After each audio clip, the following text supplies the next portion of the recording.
Halo para pendengar dimanapun kalian berada. Setelah sebelumnya gue bahas semua informasi tentang 6 dewa besar, sekarang gue bakal bahas tentang 8 raja serakah, dan setelah ini bakal gue lanjutkan dengan pembahasan 13 pahlawan. Semua informasi yang gue kumpulkan di sini diambil dari light novel, web novel, dan juga kumpulan postingan di Arcadia ataupun Twitter. So, bisa dibilang kalau semua informasi yang gue kumpulkan semuanya official dan bisa dipertanggungjawabkan. 8 Great Kings atau 8 Raja Serakah. Simpelnya, mereka adalah rombongan player yang datang 100 tahun setelah kemunculan 6 dewa besar dan sekitar 500 tahun sebelum Ainz tiba ke New World. Biar nggak ribet, kedepannya bakal gue sebut para raja. Di Arcadia 2011, Maruyama ngomong kalau kalian pasti akan paham dengan 8 Raja Serakah, tapi mereka tidak akan punya bagian di dalam cerita hingga akhir nanti. Artinya, bisa dipastikan kalau tidak ada satupun raja yang akan muncul di cerita Overlord sampai tamat, dan mereka hanya akan diceritakan sebagai sejarah. Sempat ada yang bertanya di Arcadia, seperti apa gender ratio di antara para raja, dan Maruyama menjawab kalau dari 8 raja, 7 adalah pria dan 1 adalah wanita transseksual. Transseksual sendiri simpelnya adalah sebutan untuk mereka yang berpindah kelamin melalui operasi tertentu. Nah, karena asumsi terkuat saat ini mengatakan ras para raja adalah manusia, maka mungkin saja 8 Raja Serakah awalnya adalah pria di dunia nyata, tapi ada satu orang yang menggunakan karakter perempuan, dan ketika terkirim ke New World, dia pun secara permanen berubah menjadi perempuan. Kalau butuh contoh, kasusnya mirip seperti Katia di Kumodesuga Nanika. Masih di Arcadia lagi, gue nemu sebuah jawaban dari Maruyama yang ngomong kalau kondisi para raja bisa dibilang harem dan pada akhirnya berujung kemusnahan. Nah, melihat kondisi 8 raja yang adalah 7 pria dan 1 wanita, sepertinya perkataan tadi mengarah kepada reverse harem. Kalau di light novel sendiri, keberadaan para raja langsung terkonfirmasi di volume 1. Di sini Nigun ngomong kalau 500 tahun yang lalu, mereka pernah menguasai dunia dalam sekejap dan meninggalkan banyak item kuat yang disebut relics. Lanjut ke volume 5, di sini Avilai bercerita tentang legenda masa lalu ketika para raja masih hidup. Mereka diceritakan sebagai orang yang mencuri kekuatan para dewa dan berhasil menguasai dunia hanya dengan kekuatan mutlak. Alasan kenapa para raja disebut mencuri kekuatan para dewa karena mereka sama-sama menggunakan tier magic, yang mana pada zaman dulu satu-satunya sihir yang ada hanyalah wild magic, yaitu sihir jiwa yang dikuasai para naga. Kemudian 6 dewa besar pun muncul dan ternyata mereka membawa metode sihir yang disebut tier magic. Tapi sepertinya, para dewa tidak mengajarkan sihir itu kepada manusia. Makanya ketika 8 Raja Serakah muncul, mereka dianggap telah mencuri kekuatan dewa karena sama-sama menggunakan tier magic. Nah, informasi ini kemudian terhubung ke volume 7. Di sini Robert Dyke ngomong kalau teknik sihir sangat berkembang pada zaman dulu, dan 8 Raja Serakah adalah orang yang menyebarkan sihir ke seluruh dunia. Lanjut, berdasarkan rumor yang beredar, ada yang berkata kalau mereka mampu berdiri setinggi surga. Ada juga yang berkata kalau mereka tampak seperti naga. Untuk kalimat ini gua rasa, definisi berdiri setinggi surga maksudnya mereka bisa terbang dengan fly magic atau mungkin mengarah ke Erienteu yang adalah kota melayang. Sedangkan untuk mirip seperti naga, mungkin saja ada yang mengira kalau Platinum Dragon Lord yang saat ini menjaga Erienteu sebagai 8 Raja Serakah yang masih hidup. Makanya muncul rumor tadi. Kemudian ceritanya berlanjut lagi. Para raja mampu menghancurkan banyak negara dalam sekejap di mana mereka menguasai dunia dengan kekuatan yang bahkan mampu menggerakkan pegunungan dan juga lautan. Akan tetapi, hasrat mereka semakin besar dan mereka pun bertarung satu sama lain demi kekuasaan. Hingga hasilnya, mereka pun musnah. Legenda tentang para raja saat ini hanya dianggap sebagai dongeng anak-anak. Tapi banyak petualang yang percaya kalau mereka beneran ada jika melihat bukti-bukti peninggalan mereka. Bukti terkuat yaitu adanya kota yang berada di gurun sebelah selatan. Rumor mengatakan kalau itu adalah ibu kota yang dibangun ketika para raja menguasai benua. Kota yang dimaksud di sini adalah Erienteu. Di volume 4, Ainz berkata kalau itu adalah kota melayang yang berada di tengah padang pasir. Kalau kalian mau tahu lebih jauh tentang Erienteu, topik ini sudah pernah gua bahas secara terpisah. Balik lagi ke volume 5, Avilai bercerita kalau katanya para raja memiliki banyak sekali item sihir yang sangat kuat, dan yang paling kuat dari semuanya adalah item bernama Nameless Spellbook.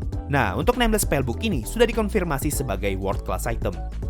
Kalau kita mundur ke volume 2, di sini Ainz ngomong meskipun ada banyak ras yang jauh lebih superior daripada manusia, tapi mereka sama sekali tidak bisa menguasai benua. Hal ini dikarenakan pada zaman dulu, para raja berhasil menguasai seluruh benua dan hampir membantai semua ras lain, dan ras manusia adalah salah satu yang berhasil bertahan. Dari sini bisa terlihat kalau kehadiran para raja bukanlah hal yang buruk bagi manusia, karena pada akhirnya mereka adalah sosok yang cukup berjasa bagi keberlangsungan umat manusia. Tapi kalau dari sudut pandang ras lain, 8 Raja Serakah bisa dibilang sebagai mesin pembantai yang mengerikan. Kalau di mata para naga, terutama Dragon Lord, 8 Raja Serakah dianggap sebagai makhluk yang bersalah karena telah mencemari dunia ini dengan tier magic. Di volume 1, Nigun ngomong kalau dulunya dunia ini dikuasai para naga, hingga akhirnya para raja datang menghabisi mereka. Nah, informasi ini ngasih tahu kita kalau di masa lalu, Dragon Lord dan 8 Raja Serakah memiliki konflik yang cukup besar. Kalau di light novel, topik tentang pertarungan Dragon Lord melawan 8 Raja Serakah ini memang jarang disinggung. Bahkan satu-satunya informasi tentang pertarungan mereka hanya ada di volume 1 tadi dan di volume 7 ketika Platinum Dragon Lord bertemu Regret. Tapi kalau kalian pengen tahu lebih jauh, kalian harus nyari di web novel dan juga sumber-sumber lain. Kalau di web novel, para Dragon Lord menyerang satu raja dengan membawa banyak naga. Tapi meskipun hanya melawan satu raja, para naga menemui banyak sekali kesulitan. Apalagi para raja memiliki sihir yang memungkinkan mereka untuk bangkit dari kematian dengan bayaran setiap kali mereka dibangkitkan, mereka akan semakin lemah. Setelah dari sini, gua rasa ceritanya connect ke blog post di tahun 2014. Di sini kita diberitahu kalau 6 dewa besar dan 8 raja serakah memiliki hubungan yang rumit dan saat ini sengaja disembunyikan. Lalu di tahun yang sama, muncul tweet dari Maruyama yang ngasih tahu kalau ternyata 6 dewa besar membentuk kerjasama dengan Platinum Dragon Lord untuk menyerang 8 raja serakah. Ini berarti, karena Dragon Lord kesulitan melawan para raja, sepertinya Platinum Dragon Lord membentuk aliansi rahasia dengan para dewa yang masih hidup untuk melawan 8 raja serakah dan hasilnya adalah kematian salah satu dewa yaitu Shurshana. Hasil akhir dari pertarungan ini masih diceritakan di web novel. Kita diberitahu kalau pada akhirnya, para raja memenangkan pertarungan tersebut setelah berhasil mengalahkan para Dragon Lord. Hasilnya Wild Magic mulai hilang dan seluruh dunia diisi dengan sihir yang dibawa para raja. Kalau di Arcadia, setelah berhasil mengalahkan para naga, 8 raja serakah secara resmi mengakhiri era naga. Nah, setelah dari sini, barulah kita connect dengan penjelasan Nephilae di volume 5 tadi mengenai mereka yang langsung menguasai dunia dan malah berakhir saling bunuh satu sama lain. Kemudian kita lanjut ke cerita di Nephilae Side Story. Di sini kita diberitahu semenjak pembantaian para Dragon Lord, dunia menjadi tercemar dan Dragon Lord yang masih hidup menyimpan dendam kepada para player. Di sini contohnya adalah Elder Coffin Dragon Lord yang menyebut para player sebagai kotoran Dragon Emperor. Kalau berdasarkan karakter sheet-nya Cure Elim, di sini kita diberitahu kalau beberapa Dragon Lord yang masih hidup membentuk aliansi dan mengumpulkan kekuatan demi bisa melawan kedatangan player selanjutnya. Bahkan mereka sedang bersiap untuk melawan player level 100. Kalau kita cerna kalimatnya, sepertinya ini adalah kode yang ngasih tahu kita kalau para raja yang dilawan Dragon Lord sebelumnya adalah player berlevel 100. Buktinya, timeline di Nephilae Side Story adalah 200 tahun sebelum kedatangan Ainz. Sehingga harusnya, player yang sudah tiba ke New World adalah 6 dewa besar, 8 raja serakah, dan 1 orang yang dibunuh Deep Darkness Dragon Lord. Karena 6 dewa besar tidak bertarung melawan Dragon Lord, dan 1 orang yang dibunuh Deep Darkness Dragon Lord bukan masalah besar bagi keseluruhan Dragon Lord, artinya player yang menjadi patokan di karakter sheet Cure Elim adalah 8 raja serakah. Sehingga mungkin saja semua raja atau mungkin beberapa dari para raja adalah player dengan level 100. Hal ini connect dengan penjelasan tier magic di web novel yang ngasih tahu kita kalau berdasarkan legenda di New World, para raja mampu menggunakan sihir hingga tier 10. Tapi hal itu tidak pernah terkonfirmasi sehingga tier 10 dianggap hanya sekedar teori. Nah, kalau para raja bisa menggunakan sihir tier 10, artinya level minimal mereka ada di sekitar 64 hingga 70. Semenjak kejatuhan para raja, Platinum Dragon Lord pun berinisiatif untuk berdiam di dalam area Yenteu dengan tujuan menjaga semua item peninggalan 8 raja serakah agar tidak jatuh ke tangan yang salah. Lalu kita diberitahu kalau salah satu item yang dijaga Platinum Dragon Lord adalah senjata berbentuk pedang yang disebut Guild Weapon. Kalau di web novel, Platinum Dragon Lord bercerita kalau itu adalah senjata terkuat yang para raja gunakan untuk membantai banyak naga dan disebut sebagai senjata terkuat yang dimiliki para raja.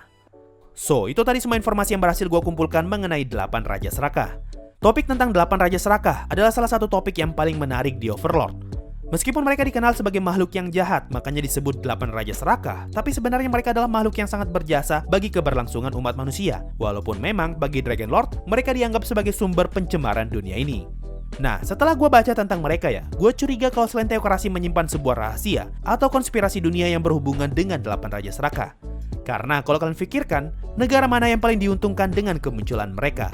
Ya sudah pasti adalah negara manusia dan selain teokrasi adalah salah satunya. Karena selain teokrasi memang sudah ada semenjak masa 6 dewa besar. Ditambah adanya julukan yang menyebut mereka sebagai pencuri kekuatan dewa, ini semakin membuat gua curiga. Asumsi gua, sepertinya selain teokrasi adalah pihak yang bertanggung jawab ngebuat sejarah tentang 8 Raja Serakah menjadi terlupakan sehingga mereka hanya dianggap sebagai dongeng anak-anak. Karena kalau dunia sampai tahu tentang 8 Raja Serakah dan 6 Dewa Besar adalah satu entitas yang sama yaitu player, gua rasa ini akan mengguncangkan kepercayaan mereka yang menganggap 6 Dewa Besar sebagai dewa yang harus disembah. Sehingga untuk menutup fakta ini, mereka pun menyebarkan rumor kalau para raja mencuri kekuatan dewa. Oke, mungkin itu saja yang bisa gua sampaikan di video ini. Oh ya, by the way, dikit lagi channel gua 100.000 subscriber loh. Ya kalau kalian berkenan dan rela, bisa bantu gua dengan subscribe dan share video ini. Makasih semua yang sudah mendengarkan sampai di titik ini. Sampai jumpa di video tentang 13 pahlawan. Dan bye-bye. Yo, waktunya Saweria, ada dari Giri. Bang, main game online apa aja? PC atau mobile? Mau main bareng dong? Kalau game online yang gue mainkan sekarang cuma AoV doang bro. Tapi untuk sekarang nih, gue lagi menunggu PUBG PC diskon biar gue beli. Masih dari Giri, maksudnya game yang bisa main bareng, gak harus main game online juga sih. By the way, akun AoV-nya apa ya? Sering pakai role apa? Kebetulan main AoV juga. Kalau bukan game online yang bisa main bareng, gue rasa sih No Time to Relax ya. Karena gue sering main dengan Novel di channel sebelah. Kalau untuk AoV nama ID gue ini, bakal gue tampilin di layar. Kalau untuk role yang sering gue mainin itu Dragon Slayer, tapi belakangan ini gue lagi pengen main Archer. Ada dari Summer Grass. Sensei, mau tahu pendapat Sensei kenapa anime Kemono Jihen bisa masuk trending di YouTube Indonesia, paling tinggi sampai peringkat ke-18? Oke, karena Saweriamu ini, gue coba nonton episode satunya.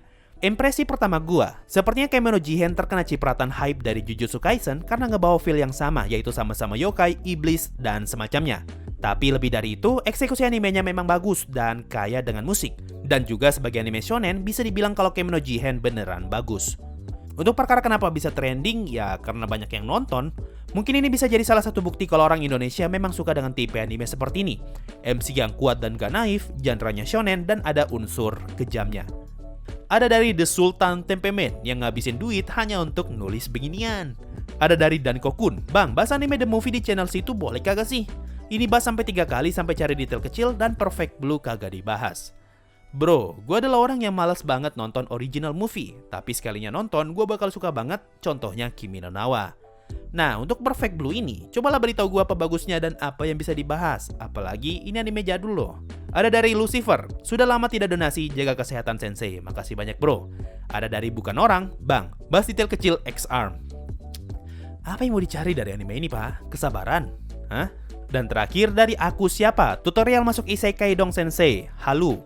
So itu tadi dari Saweria, makasih semua yang sudah donasi dan gabung jadi membership. Thanks a lot and bye-bye.